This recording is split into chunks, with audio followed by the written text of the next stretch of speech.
Их дэлхийн цэвэрлэгээний өдөрт зориулсан World Cleanup Day 2023 өдрөлөг боллоо. Дэлхийн улс орнууд их дэлхийн цэвэрлэгээний өдрийг жил бүрийн 9-р сарын 3 дахь 7 хоногийн бям гарагт зохион байгуулдаг болоод удаж байна. Энэ жилийн хувьд их дэлхийн цэвэрлэгээний өдөр 9-р сарын 16-ны өдөр тохиолж байна. Олон улсын өдөрт зориулсан орчны бохирдлыг бууруулах, иргэдийн амьдрах орчныг сайжруулах, хог хаягдлын 3R буюу хог хаягдлыг бууруулах, дахин ашиглах, дахин боловсруулах зарчмыг таниулах зорилготой World Cleanup Day өдрөлгийг Европын холбооноос Монгол улсад суугаад төлөөлөгчийн газрын санаачлагаар нийслэлийн захирагчийн ажлын алба, байгаль орчин аялал жуулчлалын яамны харьяа, цэнгэг усны нөөц, байгаль хамгаалах төв, Италийн үндэсний судалгааны төвийн 3R4UB төслийн баг хамт олон зохион байгуулж байна.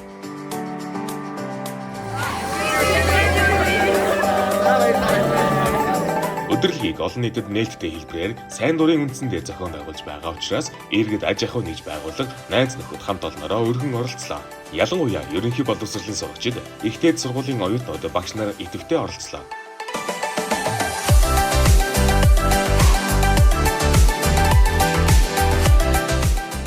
За жил бүрийн 9-р сарын 16-нд их дэлхийн цэвэрлэгээний өдөр тохиодог. За энэ одоо дэлхийд даяар сайн дурын үүсгэл санаачлагаар бий болсон энэ өдрийг одоо өнөөдөр байгаль орчин аялал жуулчлалын яам болон Европын холбооны Монгол дахь төлөөлөгчийн газраас хамтран за нийслэлийн захирагчийн ажлын алба, байгаль орчин аялал жуулчлалын яамны харьяа, цэнгэг усны нөөц, байгаль хамгаалах төв, хог хаягдлыг дахин босруулах үндэсний холбоо одоо хамтран зохион байгуулагчаар оролцож энэ туулгад одоо Удастан гол хоёрын уулзуур дээрх 14 га газрыг цэвэрлэхээр бид нар хамтран ажиллаж байна. За энэ үйл ажиллагаанд маань сайн дураараа 200 орчим одоо хүүхэд залуучууд оролцож байна. За энэ газар бидний цэвэрлж байгаа энэ газар бол Улаанбаатарчуудын ундны усны одоо их гэдгээр маш онцлогтой. Бид нар зориуд одоо энэ усныхаа ихийг хамгаалах гэж энэ өдрийг сонгон одоо энэ өдрөөр цэвэрлэгээ хийж байна.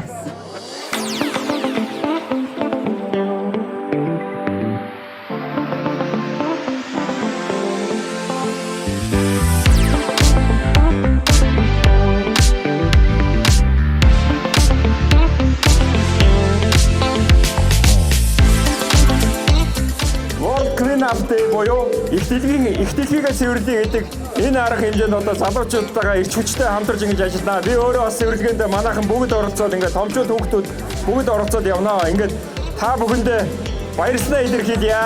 Бүгдэнд нь сургуулийн өндөр амжилт хүсье. Багш нарт нь баярлалаа. Өнөөдөр одоо ганцхан бид нар биш дэлхийд даяараа ихлхийгээ цэвэрлж байгаа. Тэгээд дэлхийн энэ том үйл хэрэгт нэгдэж байгаа хүүхэд залуучууд та бүхэн маань өөрсдөө одоо маш их бахархах хэрэгтэй гэж хэлхийг хүсэж байна.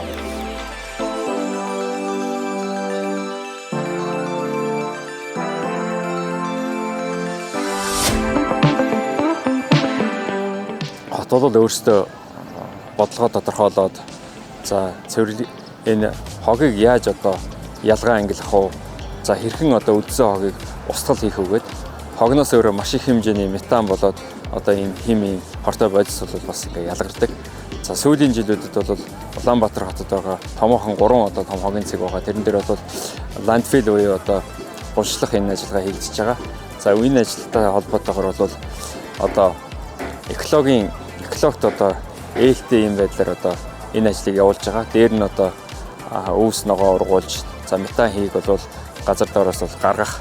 За метан хийг тэр гаргаж байгаа дээр бол бид нэг шин төсөл хэрэгжүүлэх гэж Солонгос улстай хамтарч хэрэгжүүлэх гэж эсвэл метан гарч байгаа метан хийг бол шатаах ийм төсөл байгаа. Тэгээд ер нь бол алстай Улаанбаатар хотын энэ хогны асуудал яаж шийдэгдэх вэ гэхээр энэ одоо морингийн даваа гэдэг юм уу, нарангийн ингэр цагаан даваа гэдэг энэ ингэж булдаг, хайдаг гэхээсээ илүү дахин ашиглах, үлдсэн хогийг бол эрчим хүч бий болгох байдлаар ашиглах гэдэг бол одоо дэлхийн нийтээр одоо хэрэгжиж явж байгаа. Энэ ажлыг л одоо энэ Улаанбаатар хотод хэрэгжүүлэх юм шаардлага бол үүсэж байгаа. Үүнтэй холбоотойгоор бол хоёр одоо аж ахуй нэгж бол төр хувийн хвшлийн хамтын ажиллагааны хүрээнд бол одоо тэзүүгээ хийгээд за эрчим хүчний зохицуулах хороогоор тарифа батлуулах энэ ажиллагаа ингээ хийгээ явж байгаа. Хэрвээ энэ төсөл маань амжилттай болох юм бол одоо Улаанбаатар хот хогноос эрчим хүч гаргаж авах.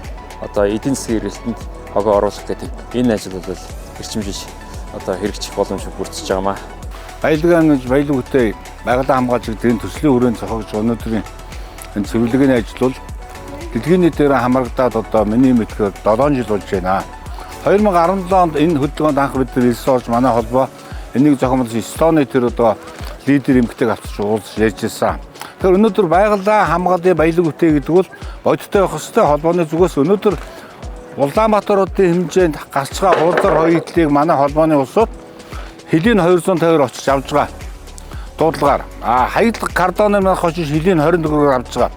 Нэгсэндээ Улаанбаатар хэмжээ 1000 гаруй газраас гэрээж хуулзрыг авж байна. 200 гаруй газраас гэрээж кардон хайцыг авж байгаа. Ийм ажил явж байна. Тэгэхээр бид нар өнөөдөр хогийг бол хог биш, хогийг бол баялагч үзэх ёстой.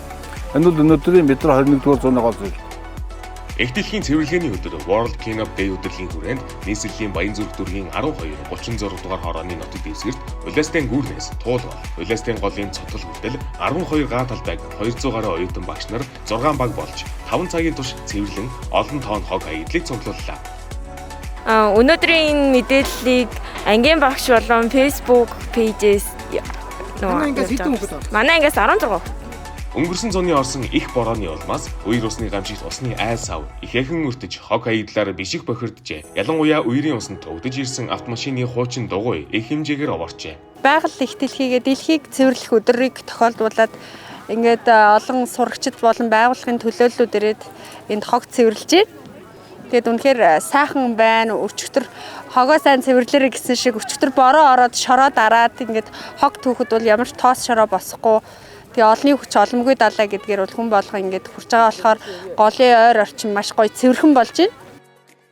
Их дэлхийн цэвэрлэгээний өдөр World Cleanup Day өдөрлөгт оролцсон нийт багш сурагчид нийгмийн сайн сайхны төлөө хамт олноороо хувь нэмрээ оруулсандаа ихэд баяртай байлаа. Байгаль орчноо цэвэр цэмцгэр хог хаягдлгүй байлгахад хүн бүхэн оролццгооё.